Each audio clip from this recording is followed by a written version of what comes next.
Prólogo. La advertencia ignorada. Antes de aventurarnos en el bosque de Blackwood, visitamos un pequeño pueblo en la periferia. Los lugareños, con miradas cargadas de temor, nos advirtieron sobre los peligros del bosque. Un anciano con voz temblorosa nos habló de la sombra, una entidad ancestral que se alimentaba del miedo y que atrapaba a los incautos en un laberinto de pesadillas. Nos mostró un amuleto tallado en hueso, un símbolo de protección, y nos rogó que no desafiáramos a la oscuridad que habitaba en Blackwood. Nosotros, jóvenes e imprudentes, desestimamos sus advertencias. Lo atribuimos a supersticiones de gente rural, historias para asustar a los niños. Nos reímos y seguimos adelante, con la arrogancia de quienes creen que el peligro solo existe en los cuentos. Día 1. La llegada y el presagio silencioso.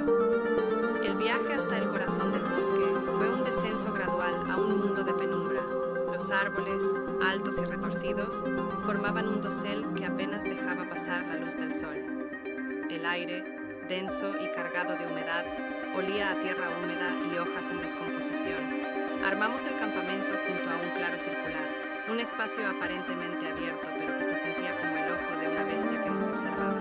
La fogata, al encenderse, proyectó sombras danzantes que se mezclaban con las siluetas de los árboles, creando formas monstruosas en la oscuridad. Luis, siempre el más observador, notó la ausencia de vida. No había cantos de pájaros, ni el zumbido de insectos, ni el ruido de pequeños animales. Solo el silencio, un silencio opresivo que pesaba en el aire. Andrea, sensible a las energías invisibles, sintió una presencia, una mirada que nos seguía desde las profundidades del bosque. Día 2. El laberinto de la desorientación. Al amanecer, las extrañas marcas en el suelo nos helaron la sangre. No eran simples huellas, sino rastros de algo que se arrastraba, dejando surcos profundos y marcas de garras. Las huellas deformes, con dedos alargados y garras afiladas, eran como la firma de un ser antinatural. La decisión de irnos fue unánime. Sin embargo, el bosque no nos lo permitió. El sendero por el que habíamos llegado había desaparecido, reemplazado por un laberinto de árboles idénticos y senderos que se bifurcaban y se volvían a unir. El sol, que debió haber sido nuestra guía, se convirtió en nuestro enemigo, arrojando sombras engañosas que distorsionaban la realidad. La desesperación comenzó a manifestarse de diferentes maneras. Marcos, el más fuerte del grupo, empezó a mostrar signos de paranoia. Sus ojos se oscurecieron y su voz se volvió ronca mientras juraba que una figura lo seguía, una sombra que se deslizaba entre los árboles, manteniéndose siempre fuera de nuestra visión directa. Andrea, con su sensibilidad exacerbada, confirmó las visiones de Marcos, describiendo una figura alta y delgada, con extremidades alargadas y un rostro vacío. Luis, normalmente el más racional, comenzó a experimentar episodios de trance. Se quedaba mirando fijamente al bosque, con los ojos vidriosos, como si estuviera escuchando una llamada invisible.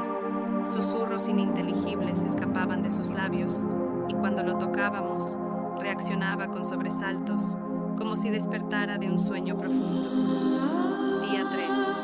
La cabaña del horror y el diario maldito. La cabaña abandonada fue un espejismo de esperanza. En su interior, la atmósfera era opresiva, cargada de una energía siniestra. Los símbolos grabados en las paredes, espirales y figuras geométricas extrañas parecían formar un lenguaje oscuro, un conjuro para invocar a la sombra. El diario, encontrado en un rincón oscuro, era un testimonio de locura y desesperación. Las palabras, escritas con una caligrafía temblorosa, relataban la lenta desintegración de la cordura de su autor. Mencionaba visiones de la sombra, susurros en la noche y la sensación de ser observado constantemente. Una frase, escrita con tinta roja, resonó en nuestras mentes. La sombra se alimenta del miedo. Quien la ve no puede escapar. La noche en la cabaña fue un infierno de terror psicológico. La presencia de la sombra era palpable, un frío helado que penetraba nuestros huesos y una presión invisible que nos oprimía el pecho. Escuchamos susurros en el viento, el crujido de ramas que no se movían y el sonido de pasos arrastrados que se acercaban lentamente. Día 4. La decadencia y el enfrentamiento final.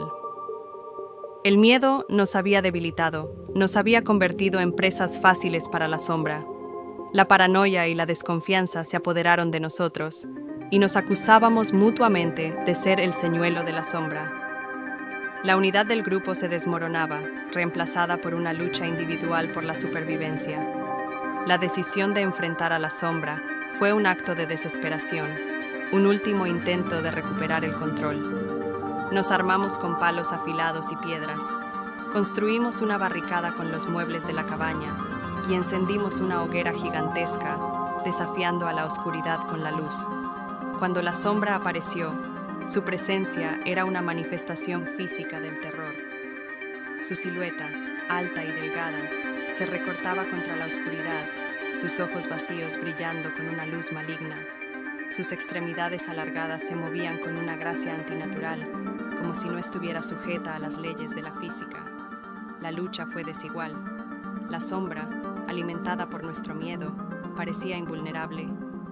Se deslizaba entre nuestros ataques, esquivando las llamas y las piedras con una agilidad sobrenatural.